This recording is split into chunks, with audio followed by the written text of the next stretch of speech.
जय श्री राम, नमस्कार, वालेकुम सलाम, सत श्री अकाल। आज फिर से मैं एक नई क्लास लेकर यूट्यूब चैनल पर हाजिर हूँ स्मार्ट क्लासेस के।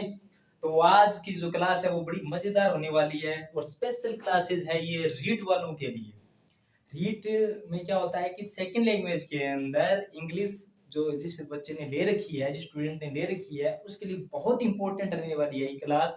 और ये क्लास को आप क्या करना, पूरी देखना, शुरुआत से लेकर अंत तक देखना है। बीच में क्लास को स्किप नहीं करोगे और बीच में क्लास को छोड़कर नहीं जाओगे। अगर आपने ऐसा किया तो ये जो इम्पोर्टेंट टॉपिक है वो आपको समझ में नहीं आएगा और आप इससे वंचित रह जाओगे। क्योंकि ये जो एग्जाम के अंदर है ना, ये टॉपिक है जो एग्जाम के अंदर है ना, वो बहुत ही इंपॉर्टेंस रखता है। कम से कम यहाँ से 4 से 5 नंबर के क्वेश्चन पुट किए जाते हैं। ठीक है, मेरी बात समझ गए हो? तो आज की क्लास पूरी देखना है आपको। और जो आज का हमारा टॉपिक रहेगा वो रहेगा figure of speech. Figure of speech बहुत ही इंटरेस्टिंग टॉपिक है इंग्लिश का और मजेदार टॉपिक है। बड़ा मजा आने वाला है इस क्लास में आपको। तो अब हम स्टार्ट करेंगे कि फिगर ऑफ स्पीच होता क्या है। फिगर ऑफ स्पीच क्या होता है कि जैसे हम क्या करते हैं, मतलब एक साधारण लड़की होती है, ठीक है। अब क्या होता है, एक साधारण लड़की अगर ऑर्नामेंट्स आभूषण पहन लेती है तो वो बहुत ही खूबसूरत लगने लगती है।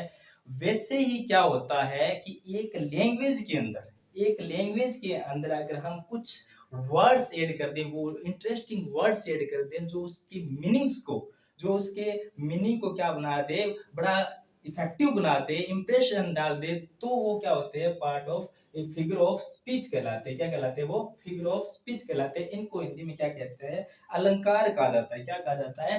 इनको अलंकार कहा जाता है।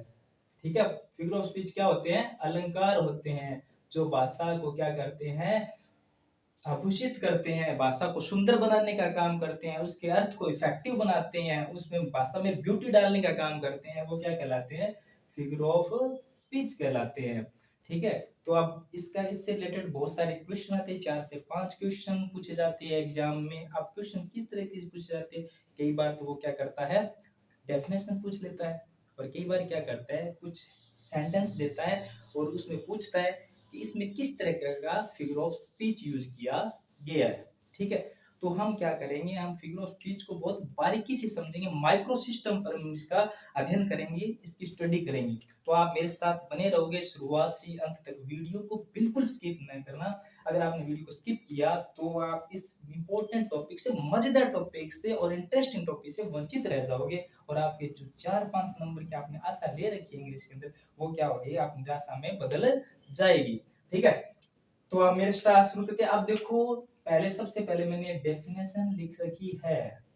ठीक है, तो अब क्या होता है, ए वर्ड और ए फ्रेज।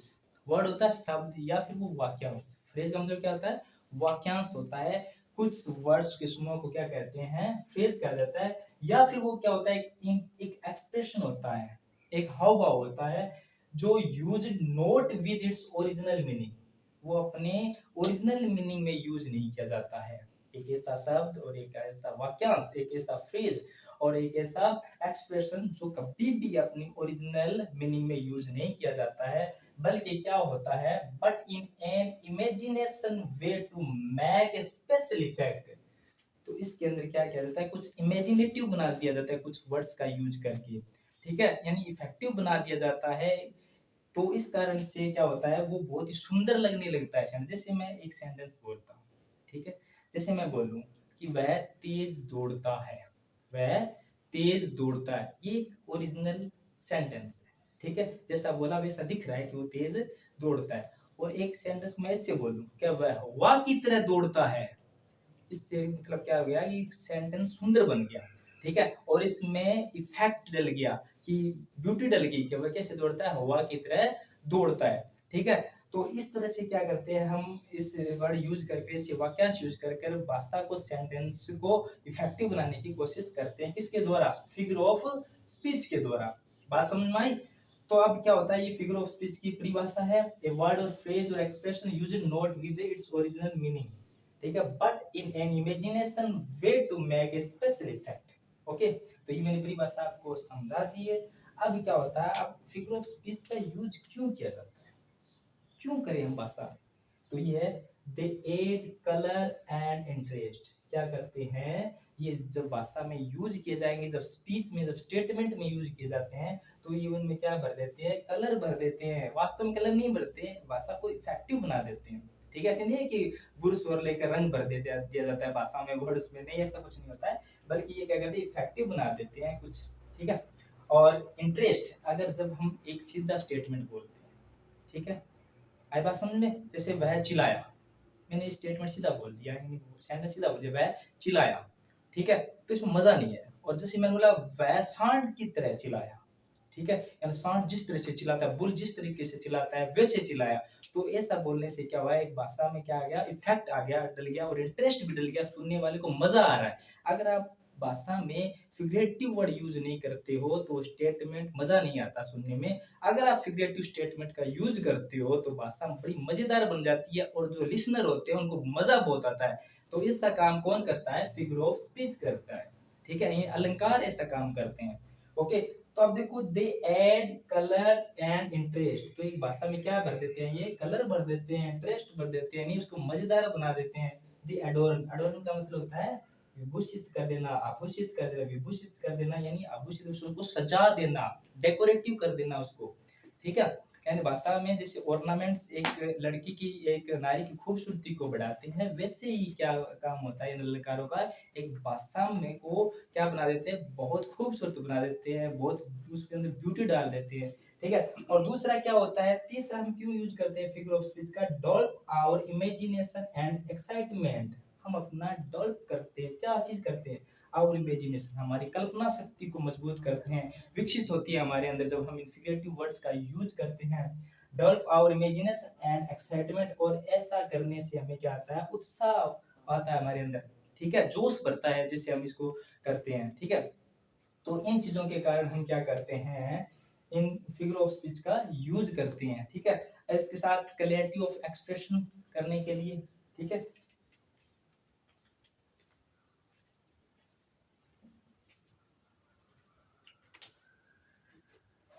आप इसका स्क्रीनशॉट ले सकते हो। यहाँ तक अभी तक हमने फिगर ऑफ स्पीच की डेफिनेशन पढ़ी, और अभी उसके मतलब भाषा में क्यों यूज किया जाता है ये पढ़ा। अब आपको मैं समझाता हूँ कुछ एग्जाम्पल के जरिए कि फिगर ऑफ स्पीच कैसे भाषा को ब्यूटीफुल बनाते हैं। अब देखिए, एक तो होता है लिटरल मीनिंग। क्या होता है, लिटरल मीनिंग होता है, यानी एक तो लिटरल होता है, यानी जो बोला वैसा का वैसा। एक होता है फिगरेटिव लैंग्वेज, क्या होती है, एक फिगरेटिव, जिसमें कौन से वर्डों का यूज किया जाता है, फिगर ऑफ स्पीच का।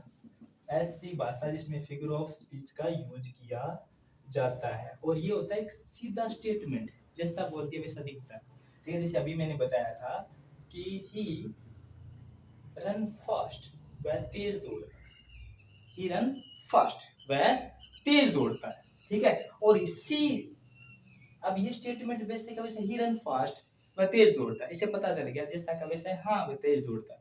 अगर इसी को मैं स्टेटमेंट को इफेक्टिव बनाना चाहूं, इसके अंदर भी ब्यूटी भरना चाहूं, तो मैं कैसे लिखूंगा इसको, कि run he runs fast, he runs like wind. अब इसको पढ़ो, ही रन्स फास्ट, वह तेज दौड़ता है। ठीक है, जैसा था वैसा है। अब इसको पढ़ो, ही रन्स लाइक विंड। ऐसा कहने से कि वह हवा की तरह तेज दौड़ता है, यानी हवा की तरह वास्तव में नहीं दौड़ता वो। इसका मतलब क्या है, उसके दौड़ने की जो स्पीड है, जो गति है, वो बहुत तेज है, यानी हवा की तरह तेज है। तो यहाँ पर ये जो लाइक विंड बोला है, ये क्या है, फिगरेटिव वर्ड है, एंड फिगरेटिव फ्रेज का यूज किया है। ठीक है, तो इस तरह क्या, जैसे मतलब ही shouted loudly, he shouted loudly, वह चिल्लाया, बहुत तेज चिल्लाया। ठीक है, ये तो सीधा वर्ड है, he shouted loudly, वह तेज तेज चिल्लाया, मतलब बहुत तेज आवाज में चिल्लाया। ठीक है, और इसको मैं ऐसे बोल लिख दूं कि he shouted like a bull, like a bull। अब देखो, एक तो ये बोला he shouted loudly, इसे मजा नहीं आया कहने में, वह तेज, हाँ जैसा था, what it says like that, जैसा था वैसा हो गया। ही साउटेड लाइक ए बुल। अब इसका मतलब क्या हो गया कि वह चिल्लाया। कैसे चिल्लाया? वह एक सांड की तरह चिल्लाया। ठीक है, उसकी आवाज है वो क्या बहुत तेज है, वास्तव में वो सांड नहीं है। ठीक है, तो उसकी आवाज है वो सांड की जैसी भारी है, इसलिए वो तेज चिल्लाया। ठीक है, तो यहाँ पर जो लाइक ए बुल है ये कौन सी वर्ड है? फिगरेटिव। कौन सा वर्ड है ये? फिगरेटिव वर्ड है, और इसको बोलते हैं फिगरेटिव लैंग्वेज। और ये यहाँ पर यूज करते हैं पोइट्री में, इसका बहुत बड़ा योगदान होता है फिगरेटिव। क्योंकि जब हम कोई प्रोज पढ़ते हैं, कोई पोइट्री पढ़ते हैं, कोई पोइम पढ़ते हैं, और वहां पर ज्यादा से ज्यादा फिगर ऑफ स्पीच का यूज किया जाता है। क्योंकि जो पढ़ने वाले का माइंड में ना इंटरेस्ट जगे पढ़ने के लिए, इंथुसिज्म हो उनके अंदर। ठीक है, इसलिए क्या यूज किया जाता है पोइट्री के अंदर? फिगर ऑफ स्पीच का यूज किया जाता है। ठीक है, अब क्या होता है कि जो फिगर ऑफ स्पीच है वो रीट के एग्जाम में 6 है। रीट की एग्जाम में ओनली 6 है। वैसे क्या होता है, hundreds of figure of speech in the English language. ठीक है, there are hundreds of speech in the English language. English language में 100 से ज्यादा, सैकड़ों फिगर ऑफ स्पीच अलंकार है। लेकिन हमारे जो रीट का सिलेबस है उसके अंदर सिर्फ 6 अलंकार है। वो कौन कौन से है, तो उस पर हम एक एक अलग अलग वीडियो में एक एक पर चर्चा करेंगे, बहुत अच्छे से समझेंगे। अलिट्रेशन बहुत अच्छी तरीके से समझेंगे, बारीकी से समझेंगे, माइक्रो सिस्टम पर एक एक चीज समझेंगे, ताकि आपको जल्दी से समझ में आए, आसानी से समझ में आ जाए, आप टेक इट इजी इसको ले सको। ठीक है, तो अब मैं आपको बता देता हूं कि कौन कौन से जो आपके सिलेबस के अंदर है। वो है, सबसे पहले आता है सिमली। सबसे पहले कौन सा आपके सिलेबस में? सिमली। सिमली होता है उपमा अलंकार। कौन सा होता है? उपमा। ठीक है, दूसरा है एलिट्रेशन। एलिट्रेशन ये होता है अनुप्रास अलंकार। कौन सा होता है? अनुप्रास। ठीक है, और तीसरा है मेटाफर। इसको बोलते हैं मेटाफर। ये होता है रूपक अलंकार। क्या होता है? रूपक अलंकार। ठीक है, रूपक। और चौथा आपके सिलेबस में है एसोनेंस। एसोनेंस क्या होता है? स्वर साम्य। क्या होता है? स्वर साम्य। और पांचवा आपके सिलेबस में जो अलंकार है ये है पर्सोनिफिकेशन। पर्सोनिफिकेशन ये होता है मानवीकरण। क्या होता है? मानवीकरण। ठीक है, और आपका जो छठा है 6 जो आपके है राहिम स्कीम। कौन सा है? राहिम स्कीम, जिसको बोला जाता है तुकबंदी। क्या बोला जाता है? तुकबंदी। ठीक है, ये पोइट्री में पूछी जाती है। कई बार क्या होता है, रीट के एग्जाम में एक पोइम आ जाती है और आपसे उससे रिलेटेड कुछ सवाल पूछे जाते हैं, आपको वो स्टेंजा पढ़कर उनके जवाब देने पड़ते हैं। तो वहां पे एक ऐसा सवाल आता है कि इसकी राइम स्कीम बताइए। जो स्टेंजा यूज किया गया है, जो लाइंस यूज की गई है, इसकी राइम स्कीम पूछता है। बहुत आसान है ये, बहुत आसान और बहुत इंटरेस्टिंग है, बहुत मजा आने वाला है आज की क्लास में। सबसे जो इंटरेस्टिंग टॉपिक है इंग्लिश के अंदर रीट के सिलेबस में वो यही है, अलंकार, फिगर ऑफ स्पीच। ठीक है, वैसे हम हर टॉपिक को इंटरेस्ट से पढ़ते हैं, तो हर टॉपिक को इंटरेस्ट वाला बना देते हैं, इंटरेस्टिंग बना देते हैं उसको। ठीक है, तो अब हम क्या करेंगे, सबसे पहले हम पढ़ने जा रहे हैं एलिट्रेशन। क्या पढ़ने जा रहे हैं? एलिट्रेशन। तब तक आप इसका एक स्क्रीनशॉट ले लो। ठीक है, अब सबसे पहले हम कौन सा अलंकार पढ़ेंगे? एलिट्रेशन। ठीक है, अब एलिट्रेशन क्या होता है? अनुप्रास अलंकार। अब एलिट्रेशन में क्या होता है कि एलिट्रेशन में दो और दो से ज्यादा शब्द आते हैं एक फ्रेज या फिर मतलब सेंटेंस के अंदर। ठीक है, और जो उनका साउंड होता है, शुरुआती साउंड क्या होता है? वो सेम रहता है सभी वर्ड्स का। क्या रहता है? सेम रहता है। तो वहां पर कौन सा अलंकार होता है? अनुप्रास अलंकार होता है, यानी एलिट्रेशन होता है। अब देखिए, एलिट्रेशन इज व्हेन टू और more words that start with the same sound. कैसा साउंड होगा? यानी एक सेंटेंस में, एक फ्रेज में कुछ वर्ड्स यूज किए जाएंगे, तो उनका जो साउंड होगा, पहले वाला साउंड, जो प्रथम साउंड होगा यानी इनिशियल साउंड होगा, तो वो कैसा साउंड होगा? सेम रहेगा। क्या रहेगा? सभी का सेम रहेगा। जैसे मैं बोलूं किट केट। क्या बोलूं? किट केट, यानी दो वर्ड्स यूज किए मैंने इसमें, तो सभी का क्या साउंड होता है? किट केट, यानी कैसे, क्या है, कैसे साउंड आ रहा है, किट केट, जैसे कोका कोला, ठीक है। तो मैंने यहाँ पर क्या किया, साइन किया। जैसे आपको मिक्की माउस क्या बोला जाता है? Mickey mouse. अब यहाँ पर किसका साउंड आ रहा है? दोनों वर्ड्स यूज किए मैंने, और दोनों वर्ड्स में क्या आ रहा है? मैं का साउंड आ रहा है। इन दोनों वर्ड्सों का जो शुरुआती साउंड है वो क्या रहना चाहिए? समान रहना चाहिए। तो वहां पर क्या, कौन सा अलंकार होता है? अलिट्रेशन अलंकार होता है। अलिट्रेशन मतलब जहां पर साउंड का रिपीटेशन हो, जहां पर क्या हो, साउंड रिपीट होकर आए, तो वहां पर कौन सा होता है? कौन सा होता है? एलिट्रेशन होता है, ठीक है। यानी the same sound are used are repeatedly in a phrase और ए सेंटेंस, ये बात हम समझ चुके हैं। The repeated sound creates the alliteration, जो रिपीटेड साउंड होता है वो किसको करता है? एलिट्रेशन को क्रिएट करता है। नोट द सेम लेटर, अब यहाँ पर बहुत ही इंपॉर्टेंट बात है कि सेम लेटर में हो, लेकिन अब देखो यहाँ पर क्या है, लेटर सेम है ना, के और के, लेकिन सेम साउंड आ रहा है क्या का, लेकिन यहाँ पर देखो, यहाँ पर एक है थर्स्टी, ये देखो थर्स्टी टाइपिस्ट, थर्स्टी टाइपिस्ट। अब देखो इन वर्ड्स के जो लेटर है ना वो क्या है? सेम है, लेकिन साउंड देखो, यहाँ पर थे का साउंड आ रहा है, किसका साउंड आ रहा है? थे का साउंड आ रहा है, और यहाँ पर किसका साउंड आ रहा है? टे का साउंड आ रहा है। यहाँ पर देखो लेटर तो क्या है? समान है, दोनों के लेटर क्या है? समान है, लेकिन साउंड देखो, यहाँ पर थे का आ रहा है और यहाँ पर टे का आ रहा है, तो यहाँ पर क्या नहीं है? एलिट्रेशन नहीं है। ये जो फेज है वो एलिट्रेशन नहीं है। क्यों नहीं है? क्योंकि एलिट्रेशन हमेशा साउंड का रिपीटेशन मांगता है, नहीं कि लेटर का। तो ध्यान रखना कि मान लो अगर सेम लेटर आ गया तो आप कह दोगे भी यहाँ पर क्या है? एलिट्रेशन नहीं, लेटर का रिपीटेशन है, वो क्या नहीं है? एलिट्रेशन नहीं है।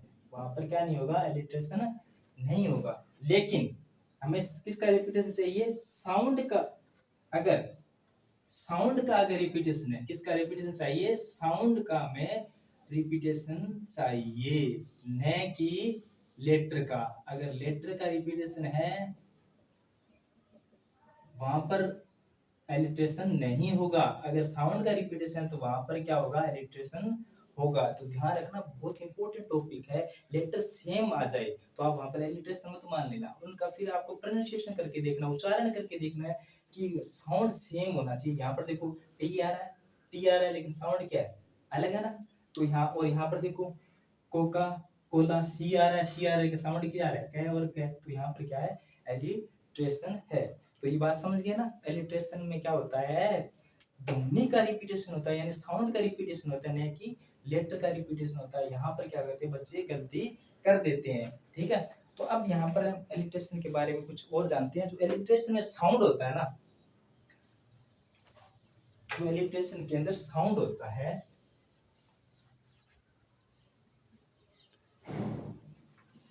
हम अब क्या करते हैं? एलिट्रेशन की जो मेन पॉइंट है वो निकालते हैं। एलिट्रेशन क्या होता है? साउंड रिपीटेशन क्या होता है? साउंड का रिपीटेशन होता है। साउंड का क्या होता है? रिपीटेशन होता है। मतलब जो साउंड आएगा उनका क्या होता है? रिपीटेशन होता है। लेटर का रिपीटेशन नहीं होता है, लेटर का रिपीटेशन नहीं होता है। अगर लेटर समान है, साउंड अलग अलग है, तो वहां पर क्या नहीं होगा? एलिट्रेशन नहीं होगा, साउंड का रिपीटेशन होना चाहिए। अब ये जो साउंड है ना, ये साउंड कैसा साउंड होना चाहिए? ठीक है, दो तरीके के साउंड होते हैं। एक तो होता है कॉन्सोनेंट साउंड। क्या होता है? कॉन्सोनेंट्स जानते हो? जो साउंड में क्या आता है? कै खे गे, ये साउंड होते हैं कॉन्सोनेंट साउंड। और एक होता है वाउल साउंड। क्या होता है? वाउल साउंड में क्या आता है? ए आ ई। तो इसमें जो रिपीटेशन होता है ना साउंड का, जो साउंड का रिपीटेशन है वो हमेशा कौन साउंड का होता है? कॉन्सोनेंट साउंड का रिपीटेशन होता है। ध्यान रखना, हमेशा ध्यान रखना, इस एलिट्रेशन में कौन साउंड का यूज होता है? कॉन्सोनेंट साउंड का रिपीटेशन होता है। ए का रिपीटेशन नहीं होगा, हमेशा किसका साउंड होगा? कॉन्सोनेंट साउंड का रिपीटेशन होगा। अब जो रिपीटेशन होता है, क्या होता है? जो रिपीटेशन होता है वो कौन से साउंड का होता है? कॉन्सोनेंट साउंड का। कॉन्सोनेंट साउंड का क्या होता है? रिपीटेशन होता है। बात समझ में आई? ठीक है, यानी जहां पर कॉन्सोनेंट कै ख ग इस तरीके के साउंड के यानी कॉन्सोनेंट साउंड का रिपीटेशन होता है वहां पर इलिट्रेशन होता है। अगर वावल साउंड का रिपीटेशन हो रहा है तो वहां पर इलिट्रेशन नहीं होगा। ठीक है, तो अब अगला स्टेप में हम कुछ एग्जांपल से हम समझते हैं। ठीक है, ओके। अब एलिट्रेशन को कुछ एग्जांपल से समझते हैं। एलिट्रेशन में किसका रिपीटेशन होता है? साउंड का रिपीटेशन होता है। कौन से साउंड का रिपीटेशन होता है? कॉन्सोनेंट साउंड का। कौन से? कॉन्सोनेंट, यानी क्या कहा गया है जो होती है ना उनके साउंड का रिपीटेशन होता है। ठीक है, जैसे इस पहले शब्द में देखो, lazy, leaping lizards, like, luscious, lollipops. अब जो पहला अक्षर है ना किसी वर्ड का, इनके साउंड देखिए, इनके क्या देखिए? साउंड देखिए। अगर इन साउंडों की जो रिपीटेशन है वो 2 से ज्यादा है, 3 से ज्यादा है, तो वहां पर कौन सा अलंकार होता है? एलिट्रेशन होता है। जैसे जहां पे देखिए लय का साउंड आ रहा है, इसका साउंड देखिए लय का आ रहा है, इसका लय का आ रहा है, इसका लय का आ रहा है, इसका लय का आ रहा है और इसका लय का आ रहा है। इसका मतलब लय जो साउंड है वो क्या आ रहा है? बार-बार उसका रिपीटेशन हो रहा है। तो लय कौन सा साउंड है? कॉन्सोनेंट साउंड है। कौन सा साउंड है? कॉन्सोनेंट साउंड है। आई बात समझ में क्या? और वाउल साउंड कौन से? ए आई होती है। वो साउंड का रिपीटेशन एलिट्रेशन नहीं होता है, बल्कि कौन साउंड का? कॉन्सोनेंट साउंड का ही एलिट्रेशन होता है। और पहले अक्षर का वो साउंड होना चाहिए। क्या होना चाहिए? पहले अक्षर का। ठीक है, आई बात समझे? इनिशियल साउंड होना चाहिए हर वर्ड का, शुरुआती साउंड के साथ यानी सेम साउंड होनी चाहिए, तब वहां पर कौन सा होगा? एलिट्रेशन होता है। अब यहाँ पर देखिए, क्लेरी क्लोज्ड हर क्लटर्ड क्लोथेस क्लोसेट। अब यहाँ पर देखिए विशेषता क्या होती है? पहले अक्षर के साउंड देखिए, पहले अक्षर के साउंड देखिए। क्लेरी, क्लोसेट, क्लटर्ड, क्लोथ, क्लोस्ट। यहाँ पर के और यहाँ पर के साउंड। ठीक है, साथ टुगेदर आ रहे हैं, साथ साथ में आ रहे हैं। और किसका एग्जांपल, किसका साउंड दे रहे हैं? कै का साउंड दे रहे हैं। कै का जो साउंड होता है वो कौन सा साउंड होता है? कॉन्सोनेंट साउंड होता है। ये शर्त पूरी होगी। और यहाँ पर शुरुआती अक्षरों की ध्वनियां क्या आ रही है? कै आ रही है, यानी पास पास में भी है, इसलिए यहाँ पर कौन सा अलंकार है? एलिट्रेशन है। कौन सा अलंकार है? एलिट्रेशन है, क्योंकि यहाँ पर कॉन्सोनेंट साउंड क्या हो रहा है? बार बार रिपीट हो रहा है। और यहाँ पर इसी तरह तीसरे एग्जाम्पल हम देखिए, Harry hide home to watch football on TV. यहाँ पर देखिए, हैरी, हरीड, होम। ठीक है, तो यहाँ पर ये 3 वर्ड्स एक साथ यूज किए गए, टुगेदर यूज किए गए हैं। ठीक है, और यहाँ पर जो देखिए पहले अक्षर का है, यानी जो है का साउंड है ना, कौन साउंड होता है?